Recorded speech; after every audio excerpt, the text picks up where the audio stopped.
Olá a todos, sejam todos bem-vindos a mais uma reunião do grupo Estudantes da Luz. Nós que estudamos através das mídias digitais, né? Através do Google Meet 100% online. Nós estamos estudando aqui o livro Ação e Reação, psicografado por Chico Xavier, ditado por André Luiz, e que fala sobre a espiritualidade e também sobre a mediunidade. Este é o quarto livro, né, da série que nós viemos estudando, e outros estudos também estão nesse mesmo canal. Então, quem tiver curiosidade, pega lá os estudos, dá uma olhadinha. Se gostou, continua. E se quiser fazer parte, eu vou deixar o link aqui embaixo também, para você fazer parte desse grupo, dessa família de estudantes. Para a gente dar continuidade aos nossos estudos no livro Ação e Reação, estamos no capítulo 4, capítulo 9, já confundiram os capítulos, né? Capítulo 9 deste livro, que vai contar sobre a experiência de Silas, né? Então vamos abrir aqui a nossa sala aqui. Boa noite a todos, pessoal que está aí. Tudo bem com vocês? Vamos aqui então mais um capítulo, né? Que conta da história do Silas, capítulo 9. E já vamos já iniciando, né, com uma reflexão, né? Estudando esse capítulo e tendo em vista também, né, algumas inspirações, alguns aprendizados, algumas atenções durante a minha vida também, vejo que todos os nossos problemas que a gente tem, que são espiados e também são tratados, vou falar de forma educativa pelos espíritos superiores, nós temos esse contato com as nossas maiores quedas morais desde pequeno, né? E que muitas pessoas nos procuram para pedir auxílio justamente daquilo que nós necessitamos e que nós já passamos também pela prova e estamos passando muitas vezes pela expiação. Então, muitos daqueles que nos pedem ajuda, de conselho, de auxílio, é porque nós temos capacidades de auxiliar e dar um bom conselho. Então, nós vamos ver esse exemplo aqui no capítulo 9, né, que vai contar sobre a história de Silas. Tá? Então, fica essa reflexão para todo mundo aí que está aqui ao vivo e também de casa sobre as nossas quedas morais. E vamos reparar aqueles que nos procuram também para algum conselho. Reparem como a gente é procurado como o professor para poder auxiliar. Então, esse capítulo é bem longo, tá? É bem longo. Ele começa dessa forma assim, ó. André Luiz, Hilário e Silas se encontraram na casa de Luiz novamente, recebido de bom grado pelos irmãos Verdugos, tá? Que é o Leonel e o Clarindo, né?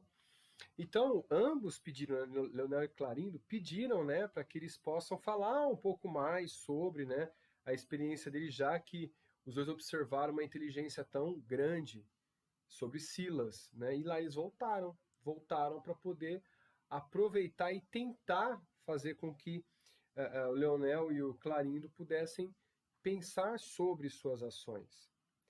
Então ele continua assim, ó. Luiz acompanhava as notícias no rádio, acompanhado pela esposa e seus filhos sonolentos.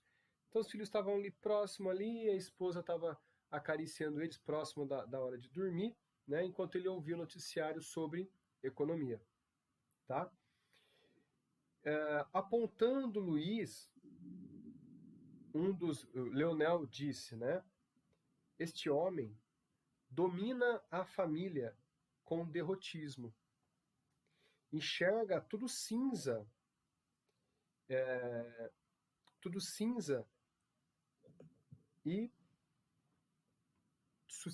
e lama, ajuizando com firmeza os desastres sociais e conhece a indigência coletiva. Então, não sabe dividir um centavo dos milhões que acumula em favor dos necessitados. Acreditam que ele pode merecer a felicidade num corpo carnal? Olha como o Silas, ele comenta, desculpa, o Leonel, ele aponta os fracassos de Luís, né? E ainda julga, né? Será possível ele merecer a vida no corpo carnal? Olha só, é interessante como ele faz essa pergunta para Silas, né? Para poder justificar a sua obsessão, tá? Silas, ponderando, respondeu: as observações em primeira vista têm lógica, pois Luís é exemplo de pessimismo e usura, mas ele é um doente necessitado de compaixão. Existem doenças que arruinam a mente. Espiritualmente, abafado pela fortuna, perdeu o hábito da boa leitura e as companhias nobres. Professa ser crente, adorando a Deus, se eximindo das obrigações da fé. Dessa forma, não há melhoras. Olha só. Então é interessante que o Silas também ele percebe a religião de Luís, e ainda ele comenta que assim, ele fala crente, mas quando a gente como eu vou dizer, a gente fala sobre crentes, a gente imagina uma só religião, mas acho que André Luiz não está falando sobre uma só religião, tá? Ele não deu um nome específico, né? Só falou crente da religião. Eles se imaginam eximidos da responsabilidade porque em um dia da semana eles adoram a Deus, tá?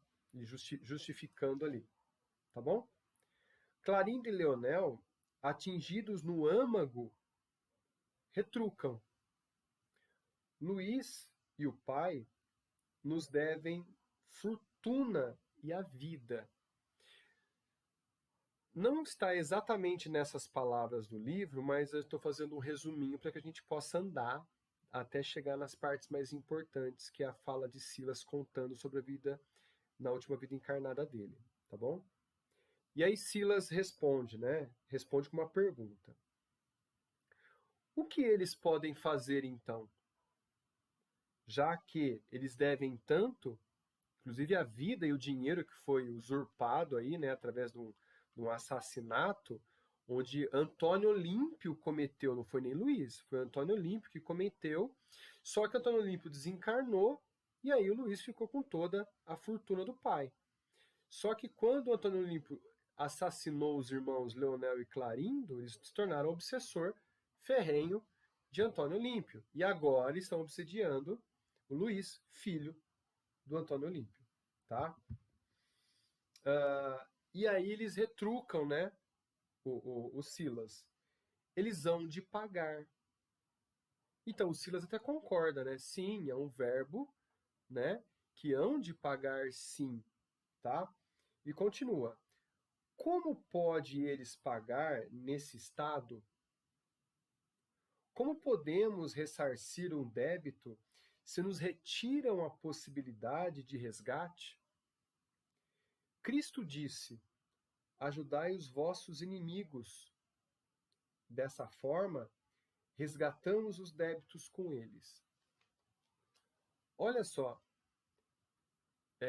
como Jesus fala, né, por parábolas, e essas parábolas elas são atemporais, né, atemporais.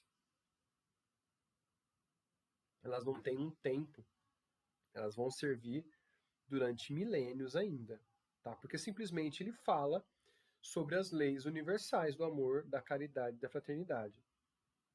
E então, quando Jesus diz ajudar os vossos inimigos, é para poder se eximir de um erro antigo. Foi comentado aqui na reunião passada o que o Silas tem a ver com essa trama, lembram? eu acho que a gente comentou, não sei se foi nessa reunião ou na reunião passada, retrasada, desculpa, que a presença do Silas lá, né, ele falando daquela forma com tanta propriedade, tem alguma coisa estranha ali, né?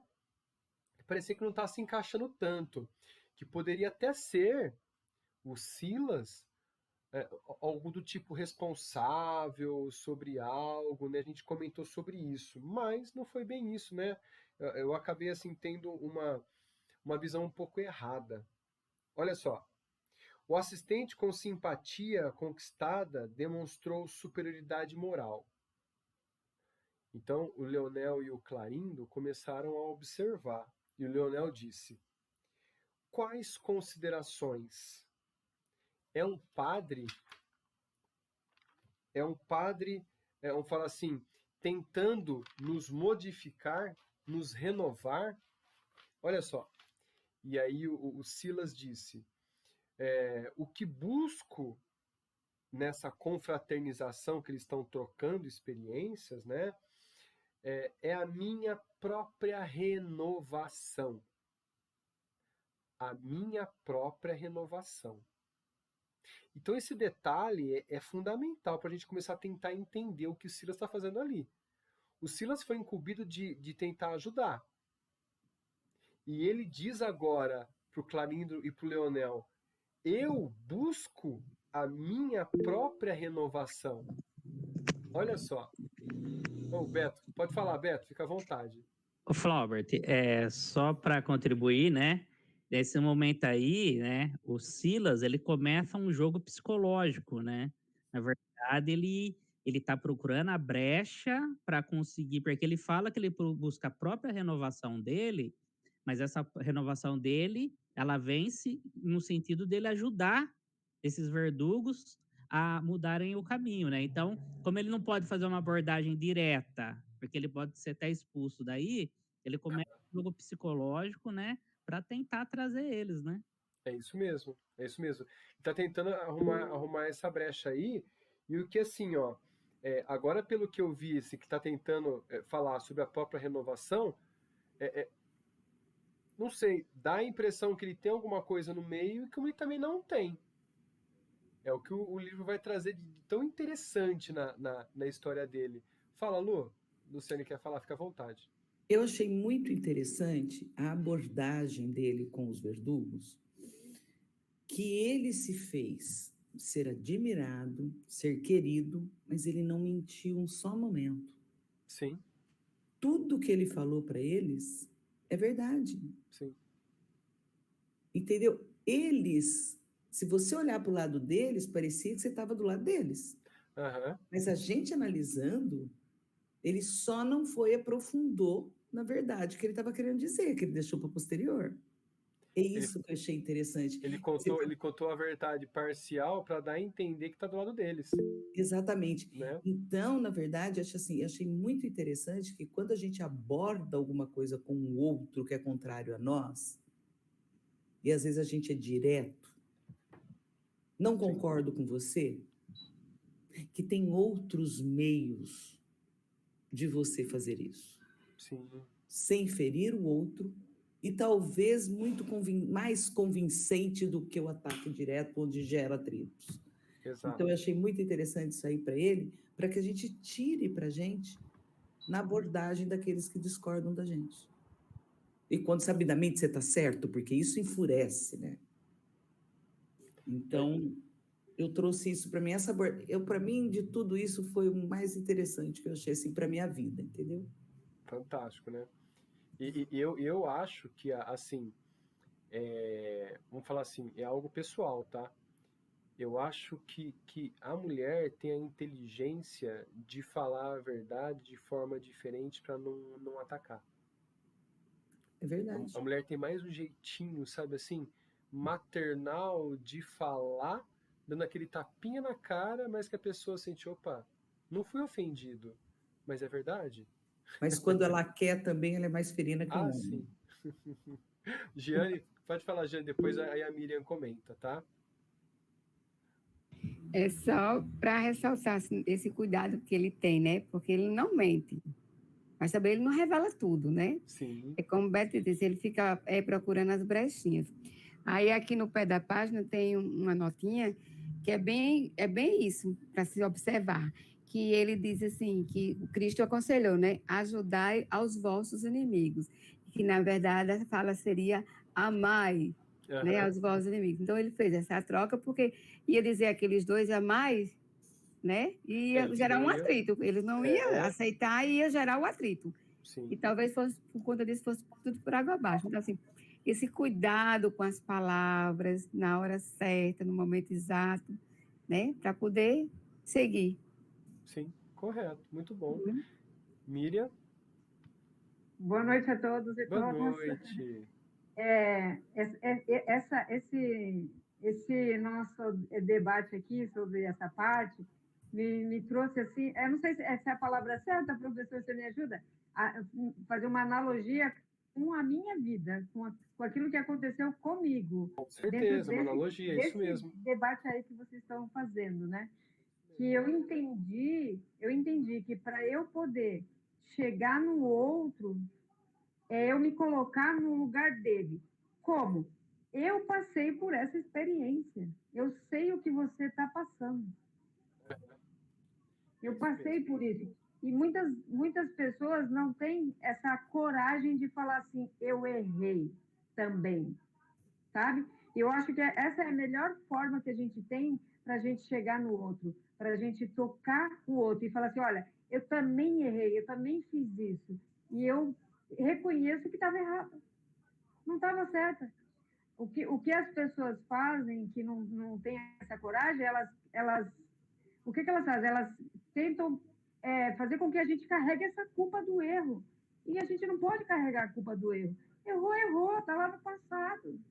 Desde que eu reconheça e eu comece a trabalhar para acertar, porque também às vezes é difícil a gente falar assim, eu reconheço e eu vou começar a fazer certo.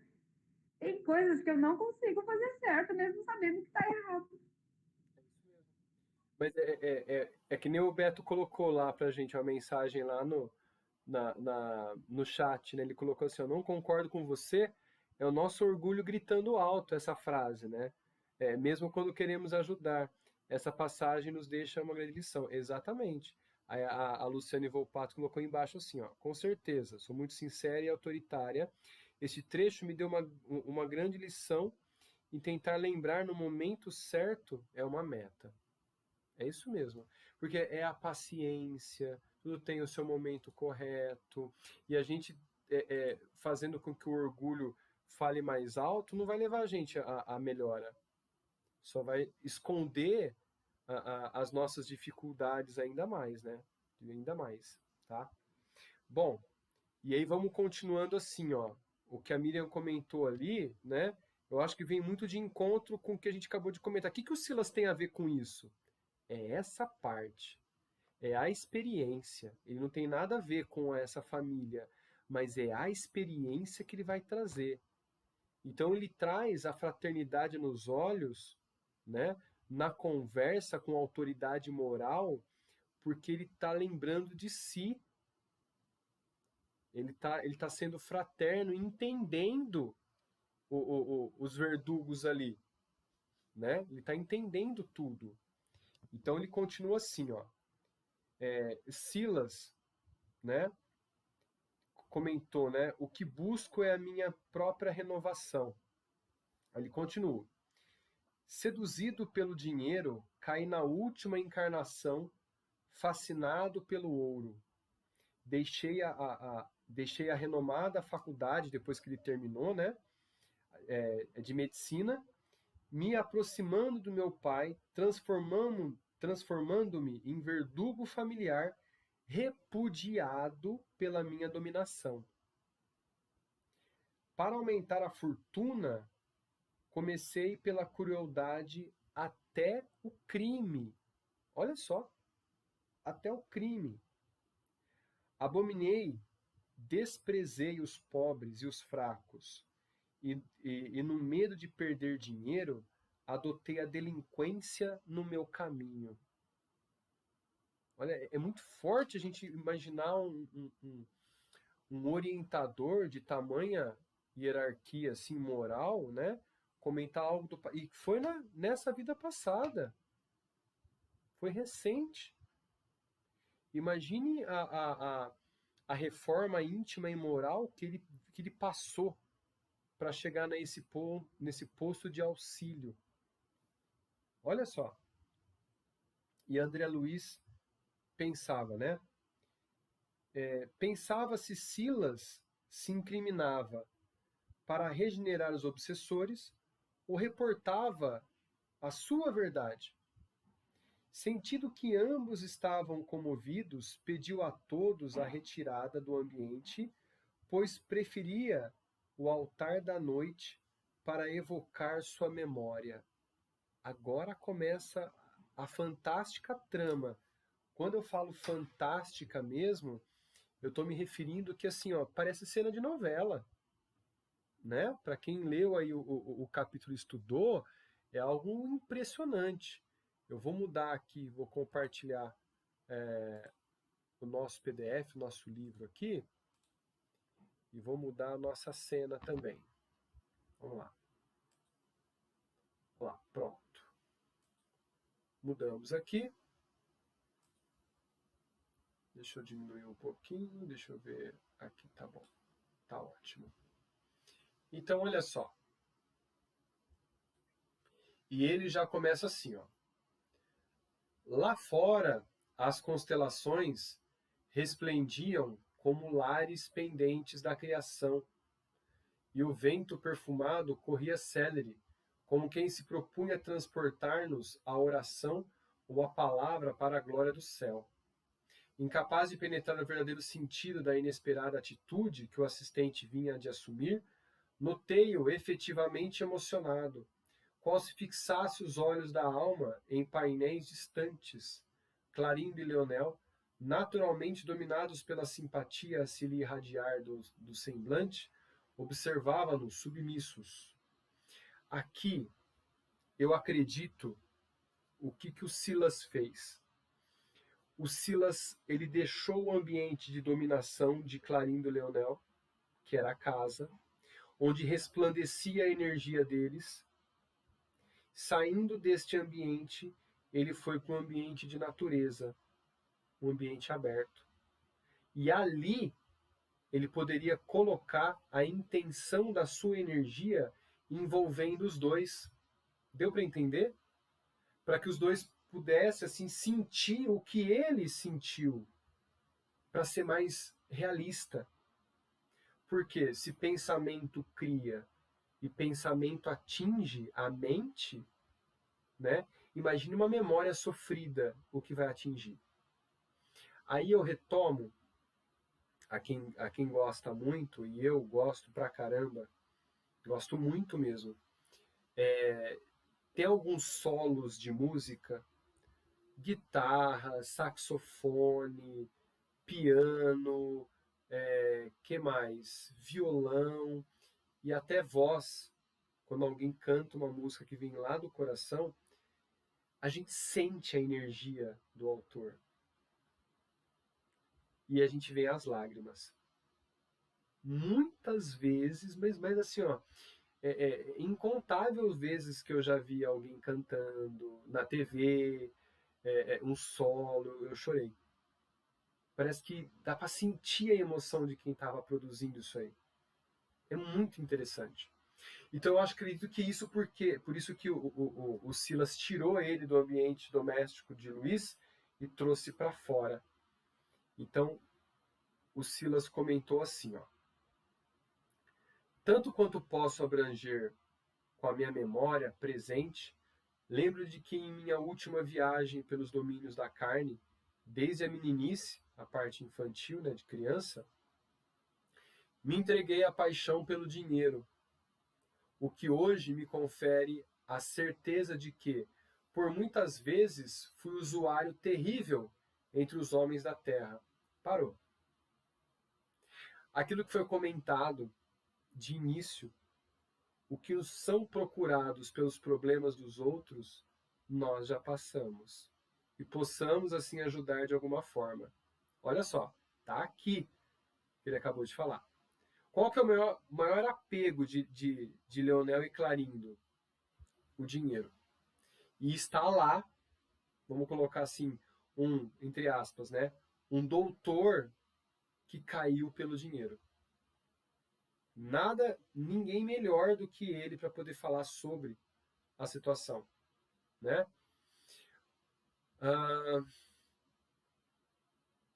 Hoje sei, por informações de instrutores abnegados, que, como de outras ocasiões, renasci na derradeira existência, num lar bafejado por grande fortuna, a fim de sofrer as tentações do ouro farto e vencê-la a golpes de vontade firme na lavoura incessante do amor fraterno, caindo, porém, lamentavelmente por minha infelicidade.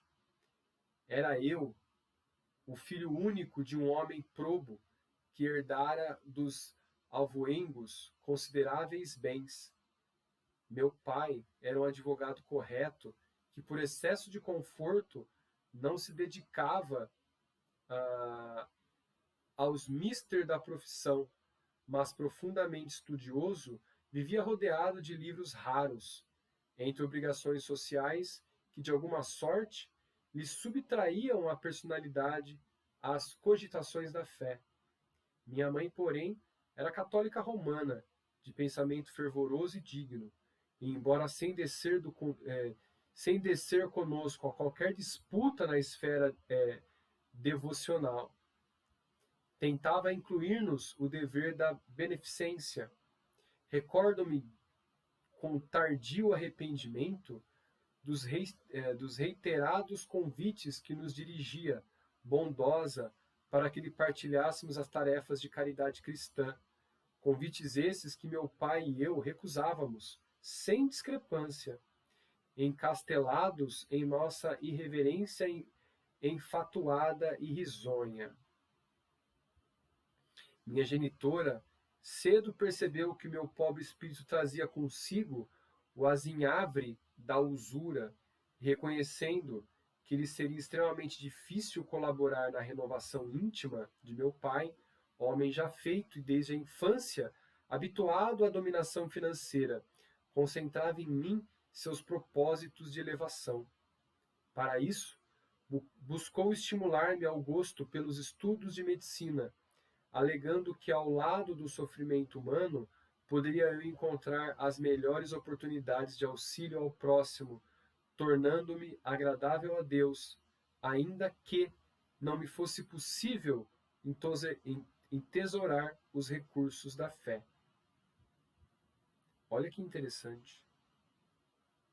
Então o pai dele tentou levar com que ele seja mais assim, abnegado através do sofrimento humano, para a tentativa de ajudar nas doenças, nas dores. É muito interessante. Aonde? Aqui. Entretanto, em véspera da vitória estudantil esperada, minha mãe, relativamente moça, despediu-se da existência física, vítima por um acidente de angina, um infarto. Angina é um infarto, né, Lu? Um entupimento de... A angina não é um infarto, mas pode se transformar em um, né? Vamos falar assim, é uma obstrução de um vaso sanguíneo, né? Parcial. Nossa dor foi enorme. Recebi meu diploma de medicina, qual se me fora ele detestada recordação, e não obstante os estímulos da bondade paterna, não cheguei a ingressar na prática da profissão conquistada. Recolhi-me à intimidade doméstica de que me ausentava tão somente para estações de entretenimento e repouso. Então, mais que nunca, chafurdado na sovinice, porquanto acompanhei o inventário de minha mãe com vigilância tão rigorosa que minhas estranhas atitudes chegaram a surpreender meu próprio pai, egoísta e displicente, mas nunca avarento como eu. Olha que só, que interessante. Compreendi que a fortuna herdada me situava para meu infortúnio moral. A cavaleiro de qualquer necessidade da vida física, por largos anos, desde que não me confiasse a dissipação. Ainda assim, quando vi meu genitor inclinado às segundas núpcias, quase aos 60 de idade, fiz quanto pude, indiretamente, para dissuadi-lo, afastando de tal intento. Ele, todavia, era um homem resoluto nas decisões, desposou Aida, uma jovem da minha idade, que mal se avizinhava dos 30 anos. Olha só, interessante, né? Você vê assim, um senhor atraído pela beleza juvenil, né? Não se rotula ou se julga o amor ou não, mas aqui há uma união. Recebi a madrasta como intrusa em nosso campo doméstico e, tomando-a por aventureira comum, a caça de fortuna fácil. Jurei vingar-me. Apesar das carinhosas requisições do casal, não obstante o tratamento gentil que a pobre moça me dispensava, exibia sempre um pretexto para fugir-lhe à convivência. O novo matrimônio, no entanto, passou a exigir do esposo mais dilatados sacrifícios do mundo social, de que Aida não pretendia afastar-se. E foi assim que, ao término de alguns meses, meu genitor era obrigado a procurar socorro médico, recolhendo-se, então, a necessário repouso. Acompanhava-lhe a decadência orgânica, tomado de vivas apreensões. Não era a saúde paterna que me feria a imaginação, mas sim a extensa reserva financeira de nossa casa. Na hipótese de súbito falecimento do homem que me trouxera a existência, de modo algum me resignaria a partilhar a herança com a mulher que, aos meus olhos, indebitamente ocupava o espaço de minha mãe. O assistente fez longa pausa enquanto lhe fixamos um semblante melancólico. De mim mesmo, atônito diante do que era dado ouvir, indagava no íntimo se tudo aquilo era de fato se passara. Isso aqui é um pensamento de André Luiz, né? Fora Silas realmente o homem a quem se reportava ou acompanhava ele aquela história para alterar o ânimo dos perseguidores? Contudo, não me foi possível desfechar qualquer interrogação, porquanto nosso amigo, como que desejoso de castigar-se com a dolorosa confissão, prosseguiu pormenorizando. Oi, Beto, pode falar, fica à vontade. Só um comentário, né, que eu acho que o sentimento que o André Luiz teve é o mesmo nosso, né? Porque nós estamos falando do Silas, a gente enxerga ele como um mentor, né, um espírito superior, e aí nessas palavras já vai conduzindo ele para uma outra pessoa que é totalmente o contrário, né? Então acho que o mesmo sentimento que o André Luiz teve ali, eu acho que nós temos, né, ao ler esse trecho. Sim, com certeza, isso mesmo. Lu? E tudo isso leva a gente também a perceber o pré-conceito que nós temos diante das coisas. Sim. Porque André Luiz pensou a mesma coisa, ou o Silas pensou a mesma coisa. Em nenhum momento passou pela cabeça dele que esse casal se unia por amor. Exatamente. Seja, uma jovem com um homem mais velho é sempre interesse. E nós pensamos assim. Toda vez que a gente vê isso acontecer, a primeira coisa que nós pensamos, será que gosta mesmo? E não adianta a gente falar que não, porque vem. Você e a mesma coisa, né? É por isso que eu fiz esse comentário. Não foi falado, nem está sendo questionado o amor aqui. É uma união. Eu acho que da união, se há amor ou não, ao casal, ou falar assim, como vou dizer, o interesse deles. Exatamente. Apenas isso. Né? E mesmo com Silas, né? Ou a gente endeusa alguém, ou a gente joga no chão. Quer dizer, É a mesma coisa, você está aqui como orientador e a gente achar que você não tem nenhuma falha, né? Não é verdade? Pobres, né? É, É por né? isso, é por isso Vamos que assim, pensar. é por isso que Você, durante o estudo, né, eu não, assim, eu tenho receio, eu não gosto de ser chamado de professor na minha profissão, mas aqui eu sou só um aprendiz, aqui eu estou exatamente. juntando o pessoal, né, para a gente poder Na estudar. verdade, a gente tem que pensar que você é igual a nós, mas há o preconceito, né? Sim, Ah, tá, essa pessoa é mais elevada, talvez. Então, nós temos o preconceito diante de todas as pessoas. Isso é uma coisa que a sim, gente tem que despir, né? é isso mesmo. Giane, pode falar. Às vezes as pessoas, com esse preconceito da questão da idade, elas não falam mais pelo olhar. Eu digo com ganho de causa, que a diferença minha com meu marido é mais de 20 anos. Olha só, e olha só. E às vezes a gente Assim, percebe isso. E a minha é de 14, sendo eu a mais velha. ó, então assim, é todo um preconceito, né, um jogo de assim, de você, de falta de empatia. Porque como você tá na pele do outro para enxergar o que se sente? Não se sabe, entende? Então as pessoas julgam muito pelas aparências, mas ela não vive aquele momento para poder falar aquilo.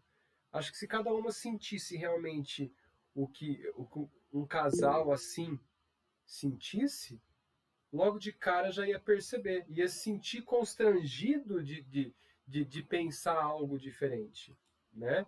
Neuza, pode falar, fica à vontade. Aí também, eu tô com gripe, gente, desculpa. Aí também não poderia ser a questão desta nova criatura estar ocupando o lugar da mãe dele? Não seria um tico de ciúme também? Eu acho que até que sim, mas como ele falou, né? A visão dele era mais pelo dinheiro que ele ia perder se o pai falecesse do que ela presente ali. Eu até imaginei uma trama quando eu comecei a estudar, uma trama de que até que o Silas ficaria com ela, uma coisa assim, sabe? Porque começou, Também pensei nisso, mas depois eu lembrei da mãe. Meio fora de contexto, mas eu lembrei. sim. Então assim, é uma coisa que ele começa a narrar a situação, aí você passa a esperar tudo. A gente passa pela sensação que o Beto comentou, né? A gente tem esse preconceito de que ele é um instrutor, um orientador, e que veio por terra, porque de tantas coisas que ele estava imaginando, nunca imaginou isso dele, né? Aí, peraí, se está até aqui, imagina o que ele pode fazer lá agora, né? Nessa situação, pode fazer de tudo. Como ele comentou no começo que ele foi até o crime, imagina, né? Sim. Oi, Miriam, pode falar, fica à vontade. Eu e as minhas analogias da minha vida, mas eu não tenho vergonha de falar não, sabe? Porque eu passei por essa experiência com o meu pai, que teve um relacionamento com uma mulher da minha idade, e foi fruto de uma traição. E essa traição, ela meio que deu uma desunida na família, sabe? Mas, com o tempo, assim, com muito tempo, eu comecei a enxergar a qualidade dela de companheira, porque ela era mais nova e ela se expressava muito mais nas questões de sentimento do que ele. E aí eu comecei a respeitar isso nela, sabe? Ela, apesar de ter sido fruto de uma traição, eu acho assim, para que um relacionamento que já não está bom? Para que continuar com um relacionamento que já não está bom? Então, de certa forma, depois de muito tempo que eu não entendi, quando meu pai e minha mãe terminou, eu não entendia. E eu culpava meu pai, porque tinha sido fruto de traição.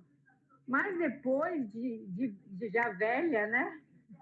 De já madura, e olhar isso daí de uma forma diferente. Tipo assim, Ainda bem que ela entrou na vida do meu pai, porque ele estava perdido. E ele ia fazer isso com a minha mãe a vida inteira. Ele ia ficar assim, num relacionamento que... Porque quando a gente olha para fora, porque para dentro já não dá mais. Eu penso assim, se olhou para fora é porque dentro já não tá mais dando liga.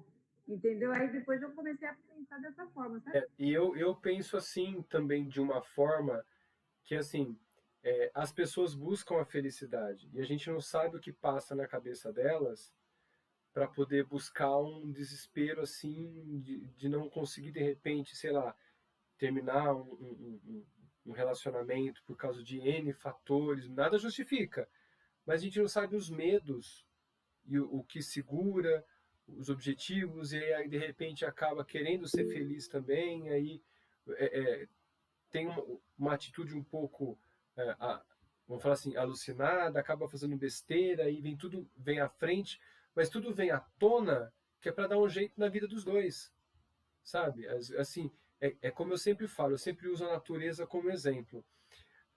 Na natureza, quando você tem um verdadeiro caos, a hora que acaba o caos, começa a renovação. A hora que passa o fogo e destrói tudo, as plantas deixam as sementes, na primeira chuva fica tudo verde de novo, sabe? Então, assim, infelizmente a gente não consegue enxergar a beneficência do caos. Então, assim, como a gente está vendo, né, a nossa transição planetária, as pessoas estão cada vez mais alucinadas. Tá tudo de ponta cabeça. Então, assim, tá um caos. E acredito que vai piorar para as pessoas se sentirem assim, pô, chega, vamos fazer algo diferente? Vamos pensar diferente? Vamos se unir e vamos mudar isso aqui? Que não tá legal. Entende? Acho que chega nesse padrão. Miriam? Ou Giane, não sei, desculpa. Quem pediu? A Miriam. É só na sequência, Jane, no que ele está falando, porque assim, depois que passou o caos do meu pai, ele seguiu a vida dele. Ele passou por um período de readaptação, porque é um casamento de muitos anos. E eu compreendi assim, que ele manteve essa infidelidade porque ele tinha aquele padrão de pensamento social de que casamento era para sempre. Mas peraí, mas eles já não estavam mais se ajustando nas intimidades. Então, eu acho, assim, e a minha mãe não entendeu dessa forma. Porém, eu acho que no mundo espiritual, a ficha deve ter caído para ela. Ela falou assim, eu perdi tempo magoada com o fim do relacionamento, o resto da minha vida ela ficou remoendo aquilo, enquanto que ela poderia ter feito que nem ele. Vida que segue. Mas não tinha doutrina espírita para ajudar nessa época, sabe? Que se tivesse mas às vezes quando a pessoa não quer, nem assim ajuda, viu? Às vezes a pessoa precisa desse tempo de reajuste interno e sabe quando o prego dói, mas não dói o suficiente para você sair do lugar? Às vezes não acontece isso, infelizmente, né? Mais alguém, pessoal? Não? Então, vamos continuar aqui, ó. Aí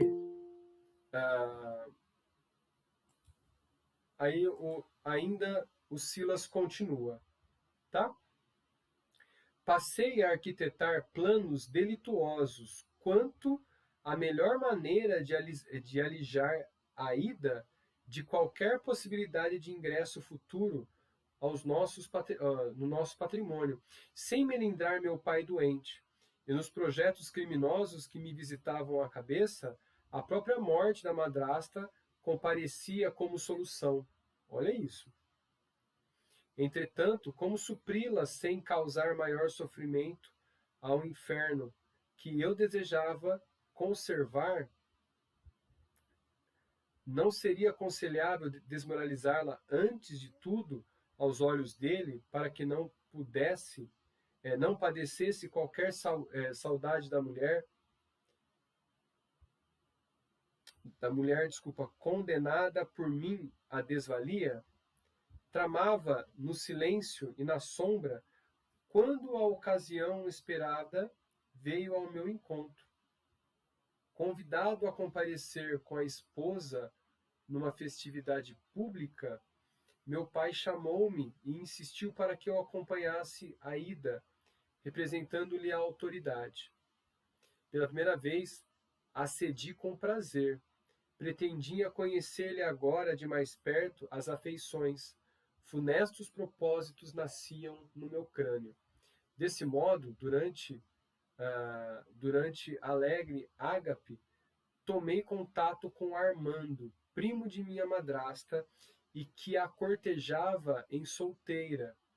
Armando era um rapaz pouco mais velho que eu, perdulário e fanfarrão, que dividia o tempo entre mulheres e taças espumantes, a quem, contrariamente aos meus hábitos, ofereci premeditada comunhão afetiva, tanto quanto possível, dominado moralmente o ânimo de meu pai. Desde então o associei ao nosso campo doméstico, favorecendo-lhe o mais amplo retorno à intimidade com a criatura de quem se havia enamorado anos antes. Olha só, que trama que ele está criando ali, ó. Que arquitetura assim, ó, mirabolante. Olha só. A praia, o teatro, o cinema, bem como passeios de variadas matrizes, eram agora os pontos costumeiros de nossa presença, nos quais intencionalmente eu atirava os dois primos nos braços um do outro. A Ida não me percebeu a manobra, e embora resistisse por mais de um ano, a galanteira do companheiro acabou por ceder constante ofensiva dele. Fingi desconhecer-lhe as relações, até que eu pudesse conduzir meu pai ao testemunho direto dos acontecimentos. Inventava jogos e distrações para reter o sedutor em nossa casa.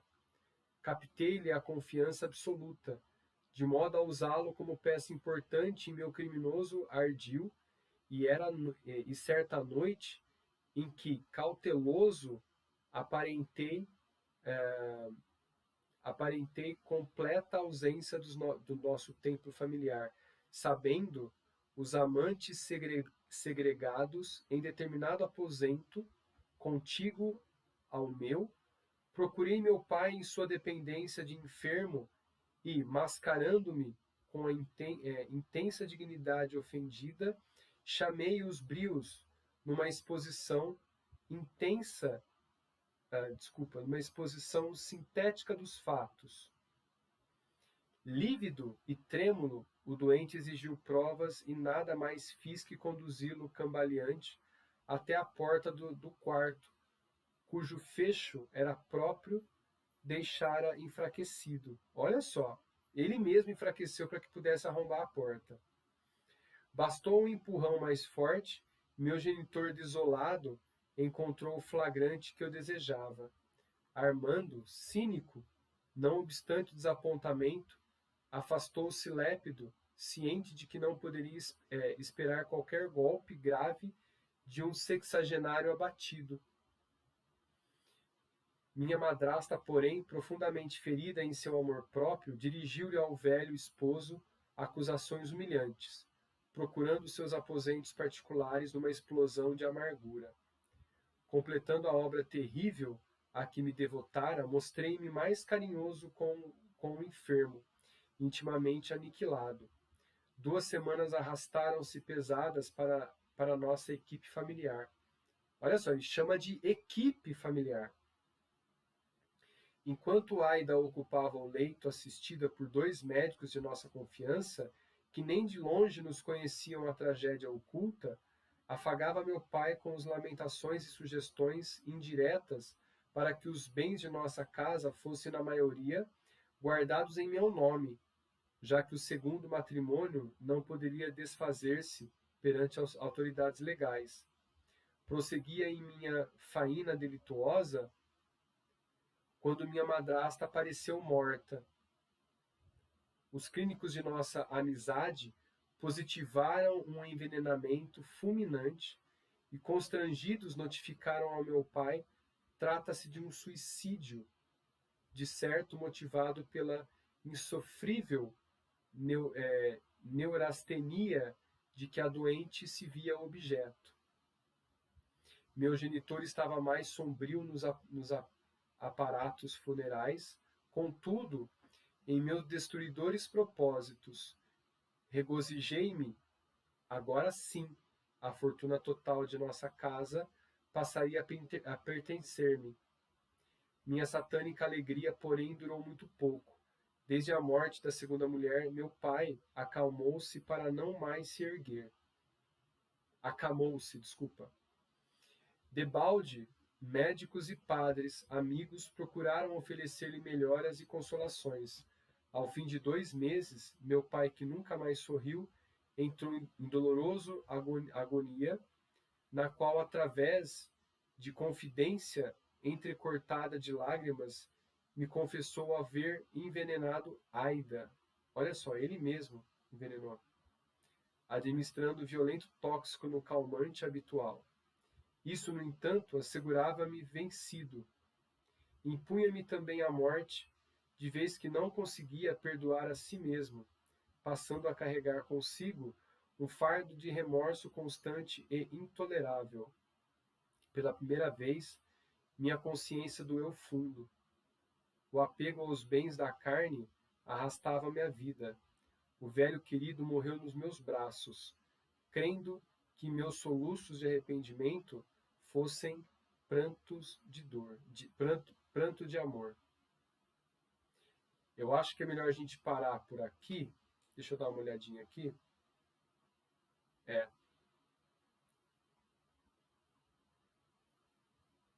Eu acho melhor a gente parar para a gente poder fazer a continuação na nossa próxima reunião. O que vocês acham? E aí? Perfeito, acho aí um ponto ótimo. Pode ser que um ponto, né? Que já que os dois faleceram, né? A Aida e o pai dele faleceu, a gente para aqui então para a gente poder fazer a retomada no nosso próximo encontro. Deixa eu já marcar aqui. Pronto. Aí a gente já deixa certinho. Olha que trama, hein? Que trama. É de assombrar. Então, vou falar assim, o plano arquitetado pelo Silas deu mais certo do que ele imaginava, porque o próprio pai acabou assassinando a segunda esposa. Olha só. Pois é, quantos tramas nós já não devemos ter participado nessa vida? E para parecer inocente, né, ainda, né? Tramando pela inteligência para se parecer inocente.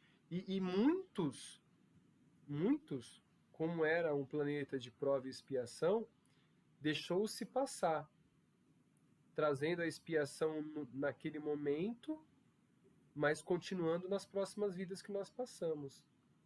Imaginaram? E quantas oportunidades. Por isso que o esquecimento é uma dádiva. Exato. Exatamente. Eu acho assim, uma coisa interessante, né, Flávio, é que quando nós estamos lendo as obras nas literaturas espíritas, os mentores, né, muitos deles, né, muitos desses instrutores, eles falam, né, eu sou um devedor como tu, você não imagina. Tem um livro do Ranieri, aquele livro que eu falei, que é um livro sensacional, que é O Sexo Além da Morte, né? O instrutor, ele fala exatamente isso. E aí ele mostra, né, que esses instrutores, na verdade, eles vão para o plano espiritual, né, para esse plano umbralino, mais próximo da Terra. Ali eles começam a trabalhar, né, como o André Luiz fez, e vai trabalhando, e ali ele acaba assumindo um cargo de coordenador, fazendo alguma coisa ali, né? E aí a gente enxerga esses instrutores, a gente não vê essa fronda, esse caminho que ele fez, a gente acha que ele veio lá das esferas superiores, né? Mas ele está ali trabalhando ali, né? Para simplesmente, e como é mais ou menos quando a gente vai para o centro espírita, né? A gente vai lá, como muitas vezes como necessitado, aí entra numa escola, começa a trabalhar, daqui a pouco quando a gente está ali coordenando algum serviço, né? Ou como vocês falaram do Flaubert, o Flaubert está aqui coordenando esse grupo. Ele pode não querer ser o professor, mas é ele que organizou tudo, né? Então, assim, essas organizações, né? Essa é uma forma da gente, o trabalho é uma forma da gente continuar a nossa evolução, né? Isso não significa que a gente está tão longe desse passado nosso perigoso aí, tenebroso, né? É a história de nós estamos e não somos, né? Nós estamos, mas quem somos? Então você está aí alguém está de educador, mas quem é ele, né? Ele só está de educador. Então os cargos que ocupamos nessa vida é estar, não é ser. Sim. Exatamente. Estamos agora, né? Em vidas passadas. Como estávamos. Mas, e normalmente, se estamos nesses cargos, né, que são temporários, né, no Espiritismo, normalmente as casas, os cargos são rotativos exatamente para não ter essa personalização, né, mas se estamos, é porque somos devedores, né, se não fôssemos devedores, talvez nós estaremos em outros lugares, né. Com certeza. E se estamos nesse cargo, é para tentativa de exercitar o ressarcimento que já veio. Sim. Para poder exercitar aquilo. Será que mudou mesmo? Vamos ver? Toma um cargo aqui para ver se vai, o que vai acontecer. Né? O poder é uma prova terrível. O poder. É isso mesmo. Miriam? Eu fazendo os estudos, eu fala-se muito de experienciar, experiência, né? E aí eu fui pegando essa palavrinha aí e faz todo sentido agora para mim. Tudo eu falo que é experiência. Quem não estuda fala assim, que a Miriam fala tanto de experiência, mas tudo que a gente faz é experiência. A experiência, o erro, a experiência, o acerto, a experiência. Tudo aquilo que a gente vive é experiência. Para quê? Para a gente evoluir. E a gente tem um instinto que agora é muito forte, que eu acho que a Ana Heloísa e a Ana Clara, que estão aqui agora no grupo, né? As nossas mascotinhas, né? É muito nítido a gente ver assim, ó. A gente já vem com o instinto de não querer errar.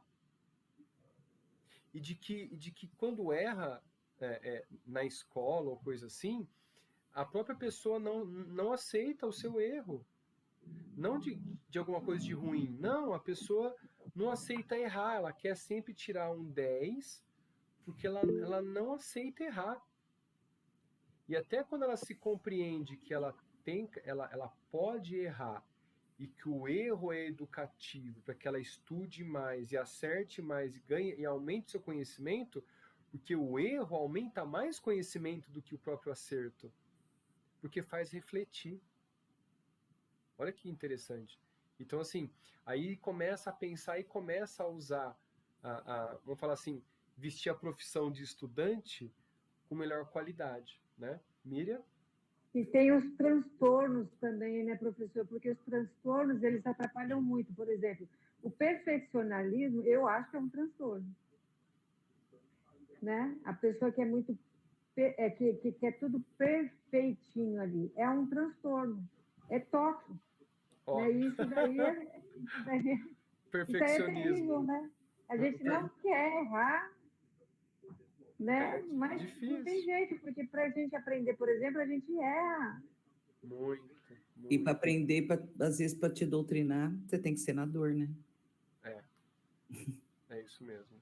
Nossa Senhora. No estudo anterior, né, no livro Nos Domínios da Mediunidade, tem um capítulo que fala sobre as fixações mentais, né, Flávio? Sim. São exatamente essas coisas aí, né? E sabe que agora, no meio do estudo, me recordou, ontem eu estava com minha esposa assistindo, a gente não assiste mais TV, né? A gente liga o YouTube ou Netflix para assistir alguma coisa de bom. Porque é difícil ligar a TV e ver algo de bom, né? Em canal aberto. E a gente estava assistindo um canal espírita.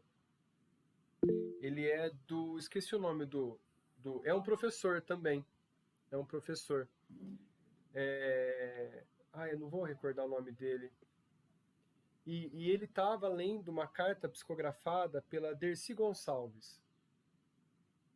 O estado que ela estava, da onde ela foi retirada, sabe assim, é fantástico, fantástico. A carta tem, assim, muitos palavrões, mas muito xingamento, sabe assim, como ela vestia a imagem de como ela ia, e ela fala assim, ó, eu não imaginava o que eu falava poderia atrair para mim. E hoje eu tô num bordel, ela falou hoje eu fui parar num bordel cheirando ruim, cheirando, e falava um monte de palavrão. Cheirava tal coisa, numa cama tal coisa, ali eu chorava, gritava, esbravejava e xingava e ninguém me atendia. Até que uma dama de vermelho falou, vamos, seu lugar não é aqui. Mas você precisa, vamos falar assim, se reorganizar internamente. Você precisa fazer essa autoanálise. E ela não sabia como.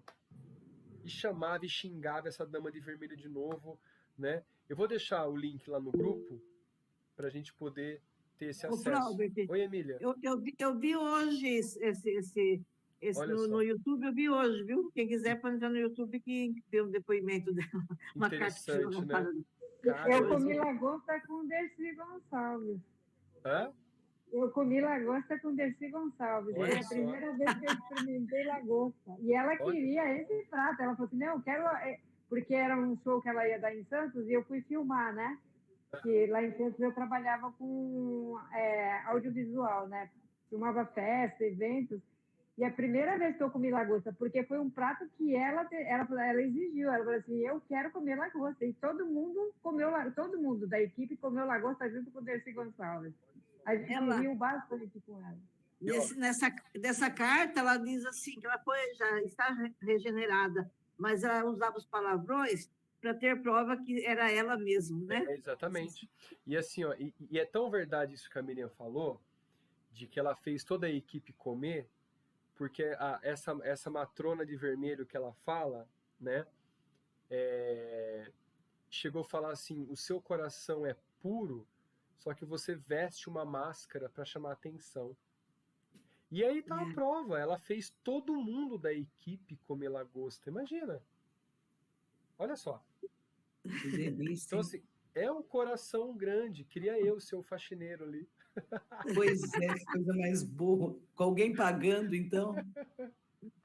Melhor ainda. Né? Muito bom, né? Pessoal, acho que deu nosso tempo hoje, né? A gente vai fechar essa nossa reunião de agora. Vamos fechar lá com o pessoal lá do YouTube. Então eu vou mudar para cá e a gente vai se despedindo aqui de mais uma reunião. Olha que é um capítulo que está fantástico demais, uma trama muito mirabolante criada ali por Silas na última reencarnação e que a gente vai continuar no nosso próximo encontro aqui e vai também trazer muitas experiências, muito aprendizado, que esse capítulo tá demais, demais, demais, tá? Então vejo todo mundo aí na próxima reunião, espero que vocês tenham gostado. Se gostou, compartilhe para quem precisa, envie o canal, veja mais conteúdos que nós temos lá de estudo e também de palestras, tá bom?